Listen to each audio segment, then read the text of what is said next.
everyone, Luke Taylor here with another album review, and today's album is 2016, Soen Lykaia. Soen is a progressive metal band from Sweden, and if you have not heard Soen and do not know what they're all about, what are you doing? Seriously, what are you doing? This is a long overdue album review. I absolutely love this album, and I want to get this review in for you before the new album Lotus comes out next year. So, here we go. I think this is perfection. Just a dizzying display of beauty and power with some of the best and well-delivered lyrics you'll ever hear on an album.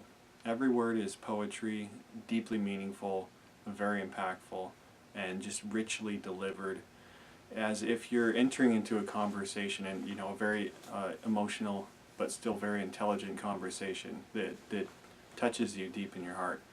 It's not like some bands that kind of shout at you or sing at you. This is like you're entering into a conversation, or you're getting into a movie, like a narrative of a film, if you just want to sit back and listen to what's going on.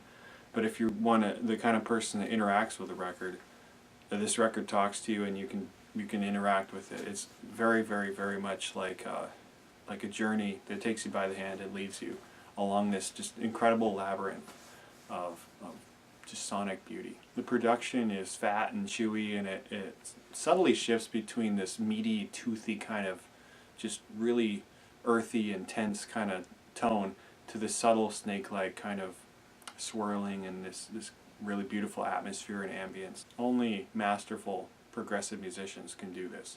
And to me, sometimes progressive is a word that makes me flinch, because it can be used, let's just say, for people that are messy, or people that just want to blend too many styles. Sometimes we can all know that progressive can go that way, but not so with Soen. With Soen, progressive means everything good about a novel or everything good about an amazing film. Progressive means everything good about different musical styles, everything good about, the way music can be played intellectually as well as emotionally. It's just everything that you could want when you listen to an album. It has high moments, low moments, just meaty kind of like 4/4, and then it has these just beautiful artistic world grooves, kind of these world beats. The sounds on this thing, you can just bask in them and bathe in them. You can just kind of sit there and listen to it over and over and over again, as I have. Martin Lopez's drumming is deft and delicious and very masculine and very artistic, and the way he can shift between a really just nice and chunky rhythm into something more Spanish or more world different time signatures is really perfect. The big fat bass and guitars from Stefan, Marcus, and Lars respectively sounds just pitch perfect. Just the tones are awesome, and I do detect a little mini humbucker on the record. I used to own a Firebird, so I think I'm just hearing Firebird. I'm not sure, but the tones are perfect. If you're a gearhead, you can hear some really tasty pedals here. The reverbs are amazing. Just all the tones. It's so well mixed. The soft when it should be, nasty when it should be, tight when it should be. It's got everything. The best thing about it, they just take their time. When you put it in and you just press play, it's because you want to go somewhere.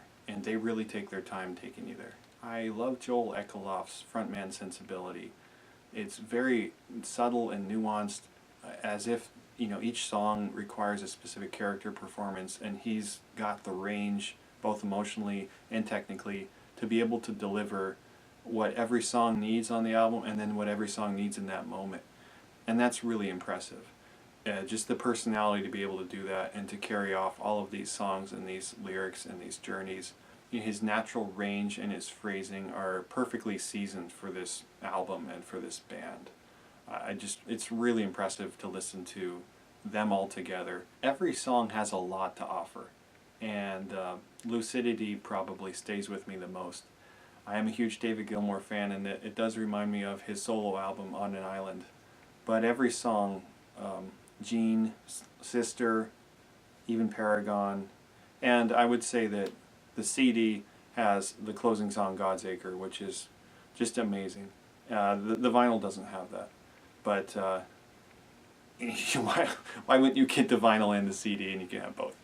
You know, in the days of auto-tune and narcissistic pop stars and mumble rap and things like that that are just trying to catch a fad and then will go away, these guys are taking years of their time and dedicating their lives to making something special and unique and doing it properly and recording on analog equipment and really doing everything that an artist can to make sure that they've given the best that they have.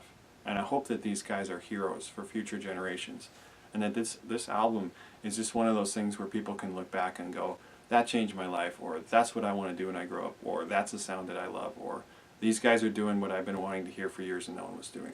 So I really hope that the years are kind to this album, and that it really gets all the credit that it deserves, and this band gets all the credit that they deserve, and that they are able to make music as long as they want to. My rating? Gold. What did you think of Soen Lykaia? Have you heard it? Please let me know what you think. Did you love it as much as I did? And if you haven't, I will include the official video down below for Opal and Lucidity, and they're both shot in the studio, which is really cool. Who does that? I mean, I want to see that for every band. So those are amazing performances. Please check them out if you haven't seen them. And of course, the new album is coming out in February. I will also put a link for all that information. So thank you very much for watching, and I'll see you later.